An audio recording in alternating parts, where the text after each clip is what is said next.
मित्रांनो, देशातील सर्वात मोठी आघाडीची डिजिटल पेमेंट बँक म्हणून ओळख असलेल्या पेटीएमवर येत्या 29 तारखेपासून रिझर्व्ह बँकेनं बंदी घातलेली आहे.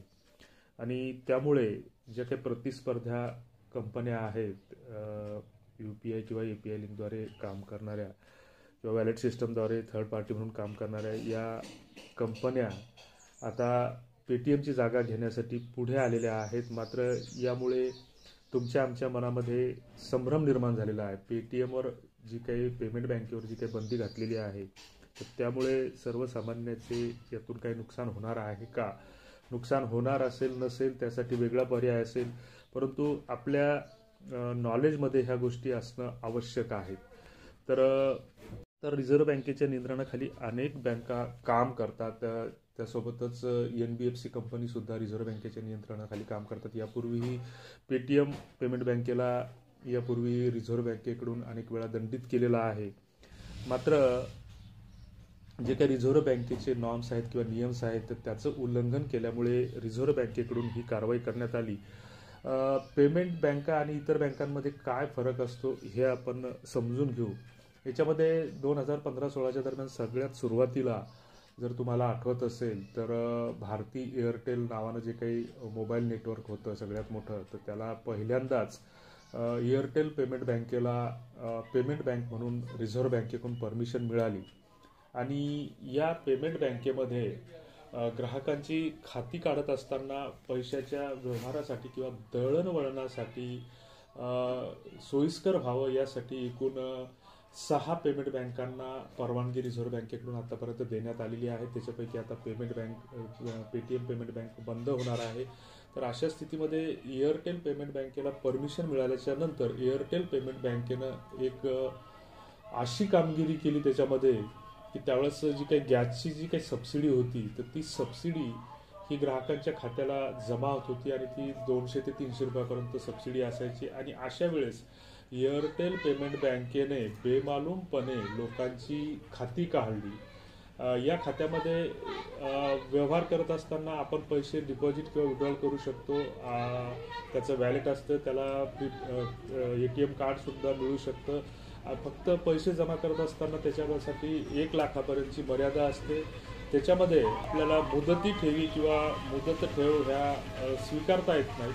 मात्र पैशांचे बचतीचे व्यवहार हे आपल्याला करता येतात. मग त्याच्यामध्ये 2 प्रकारे खातं हे ऑपरेट केलं जाऊ शकतं. एक चालू खाते आणि दुसरं आपलं साधं बचत खातं. आणि हे करत असताना एअरटेल पेमेंट बँकेनं जो काही ग्राहकाचा एअरटेलचा मोबाईल नंबर आहे तोच खाते क्रमांक म्हणून त्याचा IFSC कोड जनरेट झाल्याच्या नंतर खाते क्रमांक म्हणून ग्राहकांना दिला गेला. आणि मग अशा वेळेस काय झालं की ग्राहकांची बेमालूमपणे ग्राहकांना माहीत नसताना त्यांची खाती एअरटेल पेमेंट बँकेच्या प्रतिनिधीकडून किंवा सेवा प्रतिनिधीकडून मोठ्या प्रमाणामध्ये उघडली गेली. आणि तोच मोबाईल नंबरच हा त्यांचा खाते नंबर असल्याने ज्यावेळेस खातं ओपन करताना त्यांनी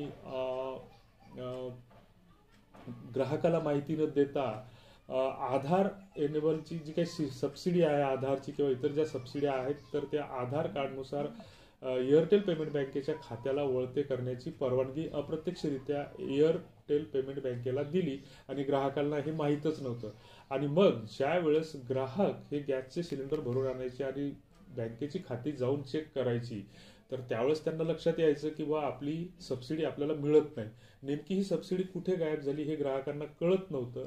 आणि अशा स्थितीमध्ये मग ज्यावेळेस त्याचे शोध सुरू झाला, तर त्यावेळेस एअरटेल पेमेंट बँकेचा हा घोटाळा उघडकीस आला.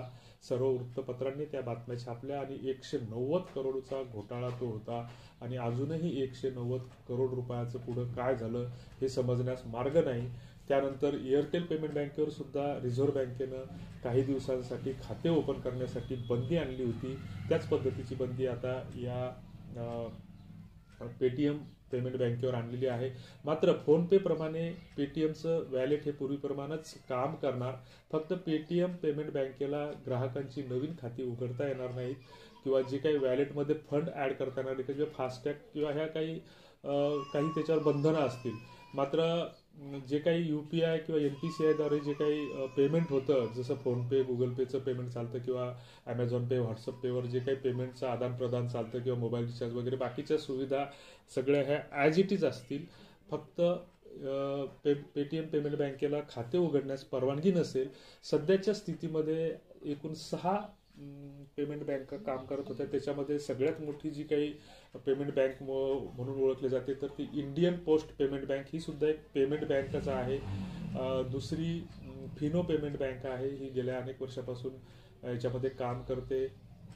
त्याच्यानंतर Airtel payment bank, Paytm payment bank, त्याच्यानंतर एक जिओ पेमेंट बँकेला सुद्धा परवानगी देण्यात आलेली आहे. आणि एक NSDL जी काही पॅन कार्डची कंपनी आहे ती एक पेमेंट बँक म्हणून काम करते आहे. मात्र आपल्याकडे Airtel payment bank, Indian post payment bank, Fino payment bank आणि पेटीएम पेमेंट बँक ह्या बँका जवळपास प्रत्येकाच्या घरात पोहोचलेल्या आहेत. आता याच्यातून पेटीएम पेमेंट बँकेवर ही बंदी आणलेली आहे. आता किती दिवसासाठी बंदी असणार आहे किंवा यातून पुन्हा काही हे होणार, हे येणारा काळच सांगेल. तुर्तास धन्यवाद.